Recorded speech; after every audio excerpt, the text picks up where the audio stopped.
Now, as I mentioned, some of you have downloaded the Proconnect app. If any of you are on mobiles, I recommend having a go into this.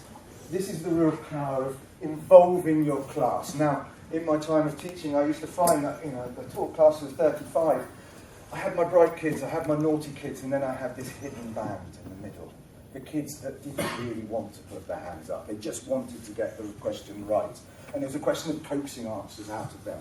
I believe this is a great way that we can now actually get them involved and allow those shy kids to really, really shine.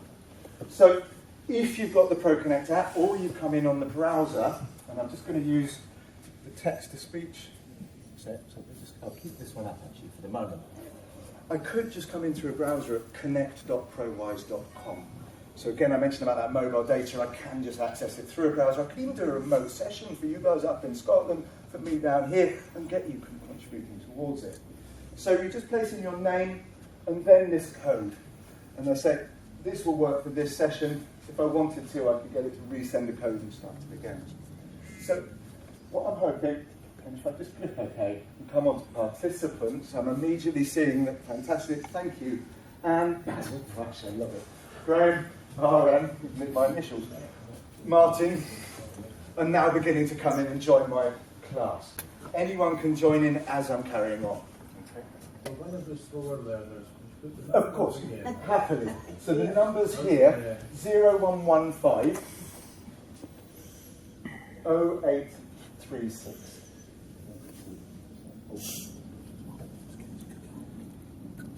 Slightly larger.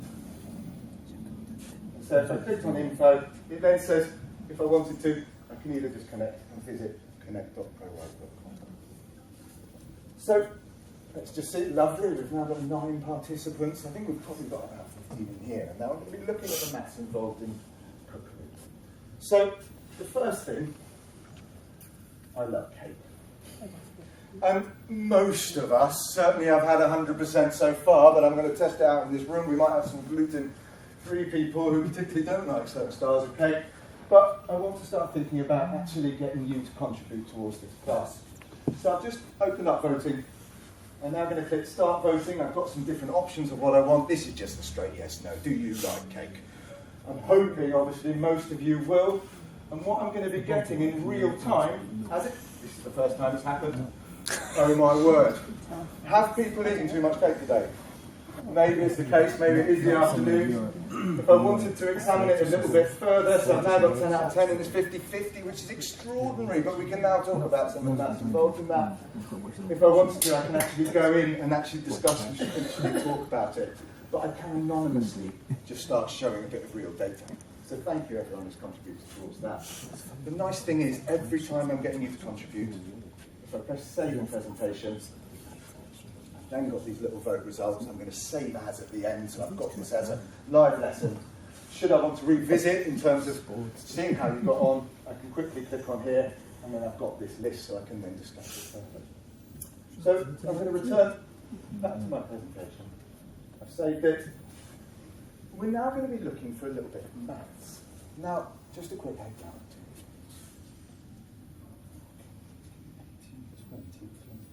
23. Interesting.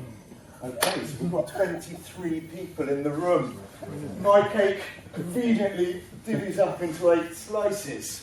So, I'm going to share my screen with you, and using the tools on your screen, not yet, I'm going to ask you to see how many cakes we're going to need to bake to get all of you fed.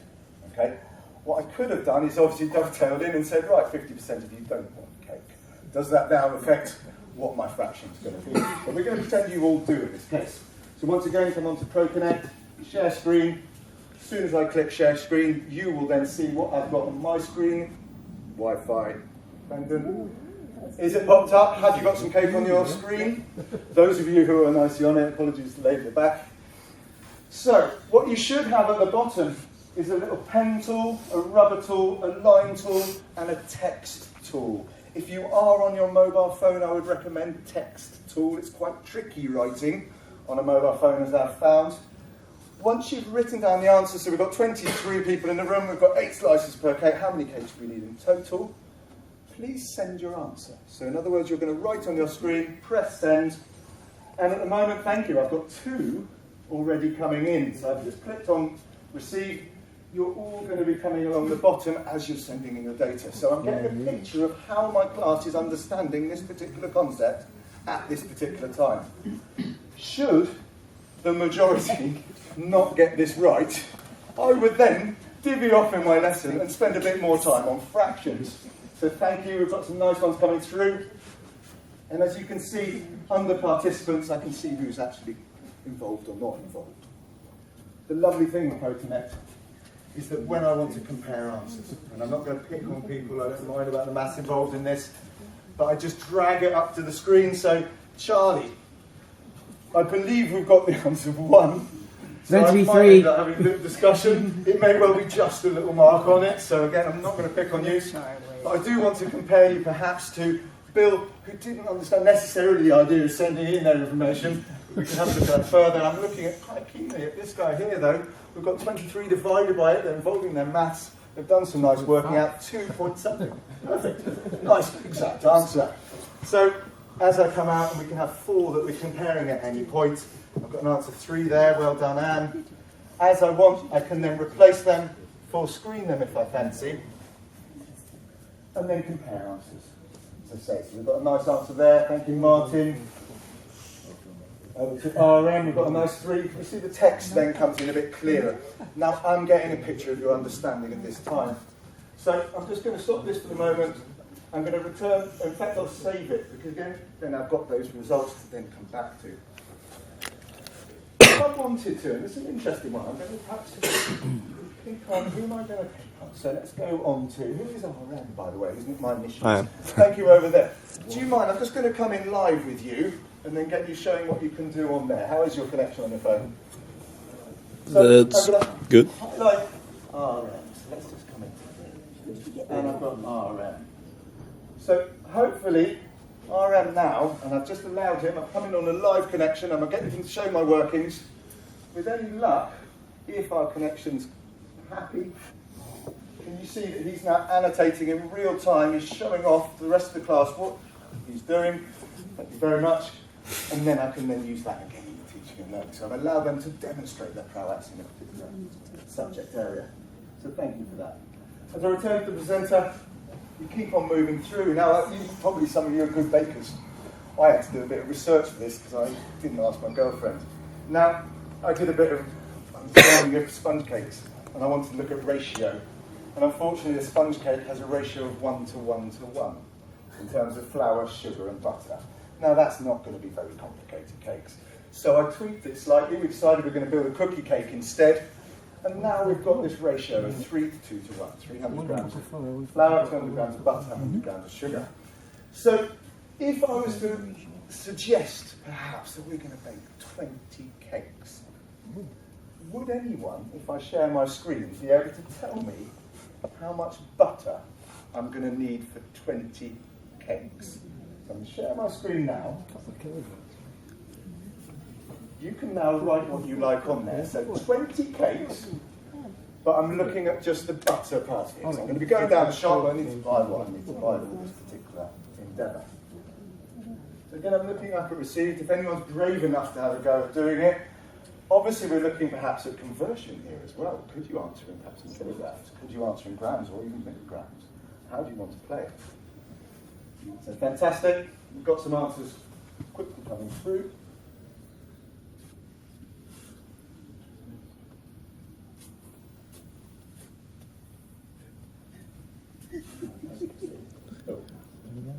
Thank you, Phil. So we've got 4,000. No units though, so actually... No units, I could pick you up on that. Thank you very much. Lovely. I'm coming over to Graham.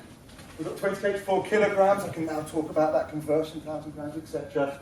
And I can come through and I can just compare different people. I like Gary's one, thank you. I think we need to chat after class, but again, we're going to be a quiet social method now and talk about it. And then perhaps we'll just go on down to Martin. And I think I've got it using text again, and I might encourage changing with the text. You'll find obviously there's a different way of presenting it. Again, I'm going to save it in my presentation. This allows me to look at the assessment for learning. Where do I look at the gap analysis. How do I move the kids on? Where are they picking things up and not picking things up? So thank you for that contribution. Now with certain children, obviously, they're not going to instantly do the maths for that. So I'm going to be looking at how I scaffold out using ratio. And so what I thought would be a nice way of using it was you've actually got this ratio tool within Prowise, which is fully adjustable. I can pick my columns, pick my rows. And in this case, we decided it was going to be 20. So I could just quickly put in here 20 to the end. Okay. And then I could again throw it out to the class, get them to place the text into there. I can now move it onto Flower. Have they worked out that I'm timesing by 20, whatever it is? And now I can then share and get you to vote. I could even, if I wanted to, place in here. What should I do? Let's have a think about it. So I'm actually going to place in a possible answer. So I'm going to say actually it's 13,000 grams. And in this case, I'm actually going to open it up and say, right, is it true or false this? So I'm opening up the voting. I've now got true or false. Hopefully on your devices you've now got a question. Is this the correct calculation for flour when I'm doing 20 cakes? Good shake of the head over there. Thank you. That's dodgy bats. But this is what I'm hopefully showing. We've got a next screen there. Oh, interesting. You've picked up a true false. It may be to do with the Wi-Fi elements of this. You've got one. Lovely. Again, if I come into results, I'm beginning to see there, and then we've got some good mathematicians clearly in here. 2, 3, we're beginning to come in, more of them. Has it picked it up? It's taking its time just to fly over the ether towards your devices. But again, real time, I'm beginning to really get the kids involved. Now, I'm just going to move away from the voting for the moment. I'm going to come on to it. I mentioned about YouTube before. Do I take a chance with this? I could throw it out to a vote. We're going to have a go. This is a lady. You might like her voice, you might not. I'm not going to full screen it, remember, for the time being. Obviously, it is an embedded YouTube, so it is coming from the internet. I might have stitched myself up at this point, because if I move on to the next slide, you can guarantee the lady introducing the cake's going to start. So, bear with me with this. We've all, well, I don't know, some of you may be teachers or not. Hi guys, today we're making giant cookie cake. I love At that point, I might say, do we want to vote on whether we carry on with this or not? But in this case, as I say, I'm aware of the limitations of the Wi-Fi up here. But again, I've just taken a quick clip, placed it in without adverts. I can now use it. So really to sort of start concluding, and this is really about my OCD nature. Once it comes to decorating these cakes, and all kids love decorating cakes, they've used chocolate chips here, but they place them in a rather haphazard manner. And I don't like that. I want them to be placed in uniformly and evenly distributed across my cookie. So when I move on to the next slide, we're going to get a blank cookie. But what I'm hoping is that there's going to be a maths tool somewhere within Prowise that will help me make sure that it is particular. So again, just using your devices, I'll share this screen. If you're able to write in text anything that you think that might help me get my, I'm probably going to go for Smarties, by the way, I don't really like chocolate chips, but make sure that they're evenly distributed. So has anyone any idea what maths tools I might use to show a child how to evenly distribute very carefully the decorations on my giant cookie cake? Remember, it's 36 centimetres, this is a big one.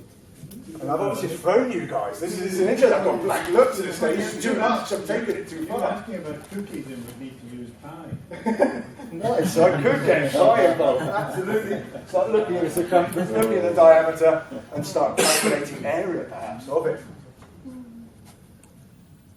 Anyone want any clue? Any ideas? Even let's throw it open at the back. Square paper. Oh, cracking. We've got house points going over there. So, absolutely. If I'm able to layer a squared paper over the top, I can now start really looking at it. So, I'm going to check to see who has received ideas. We've got Bill. Apples. Fantastic. Thank you very much, Bill. We've got... Very good. So our pupil over there, Graham, well done. And then the final one, Alan. Let's have a quick look at Alan. We've got, oh, nice, interesting. Let's go for the scattergun approach. Now that doesn't help my OCD, I'm not really happy with this. So, well done those who wrote the grid. If I just come onto the next page, I've now got my blank cookie. I now just come down to the background, grid, got a nice 10 by 10 grid, let it load itself on, thank you. And now I'd invite the children up. We talk about repeating patterns, we talk about the different areas of sequencing. So again, using the infinite cloner tool, I could do it with money very easily, etc. I'm now looking at how am I going to be distributing my cookies across. I'll just do one row and then start introducing the next row. So bear in mind I can't fit the Smarties at the top, I can't fit the Smarties at the bottom. What sort of sequence do you think I'm going to be starting to look at? And I'm just going to be helping the children by writing on the side. So if the first row's got 5 Smarties on it, second row's got 7 Smarties on it. As I'm moving down, 9 Smarties across there, 9, 9, 9, picking up down to 7 again, 5 again. I'm looking at these repeated sequences and patterns. Can anyone, and again I'll just share my screen with you, hazard a guess as to how many Smarties I'm going to need to make it? Share my screen. By all means, write text, draw it in the middle. Obviously I can be placing on these. So I can see some mental arithmetic going on here. Everyone happy about that? I know it's in the afternoon, it's been a long day, your feet are tired, now your head's having to work. Wonderful. Again, if I just come back to Graham. Ooh, great answer. 60 is the correct answer. Over to Wonder Woman. And we've got... Oh. She's got spun round 3 times. Yeah, Graham is absolutely right. Well, Wonder Woman there, thank you. Wonder Woman's got a nice 60 in there. Perfect. And we've got some good mathematicians. Perhaps I'm maybe too easy, so I might have tweaked it in a different way. But in other words, I can tweak it on the cuff as and where I go. So thank you so much. I'm going to save that because that was a nice bit of evidence if I want to talk about where they've got with their learning. Return to the presenter. And then my final slide. And obviously in a class I'll be asking pairs, I don't expect you to have to talk to your partner. If you want to do it independently, you can. But for this I really want to just share ideas. We've started off with cake, we've looked at fractions, we've looked at even distribution using grids. Where else could I go with my maths learning for this? And so I'm just going to come up to the Proconnect tools. We're going to use a word cloud in this case, so that when I press start, you can now enter some text that will appear in my magic little word cloud about what other learning can I do involving cookery to start getting the children engaged in their maths. Thank you, hello. Obviously this is anonymous at this stage, so please. Lovely, ratios, fantastic. Didn't mention that. Anyone thought about ovens? Got fractions even. Oh! We could have them as well. We could have some fractions involved. So I need to place it in an oven. What sort of learning are they going to be doing there? Temperature. Fantastic, we've got the weight in there, we've got conversions, etc. I'm hoping someone's going to come up with a word beginning with T, ending in I. So again, I can start looking at the different styles of learning. I've got time in there, and I can do some really clear work around the different styles of cookery involved. So, thank you so much for your attention. Thank you for collaborating with it. Without you, my lesson would have been very dry, but hopefully we've been managed to show bringing in the classroom into the board and then taking off our learning from that. Thank you very much.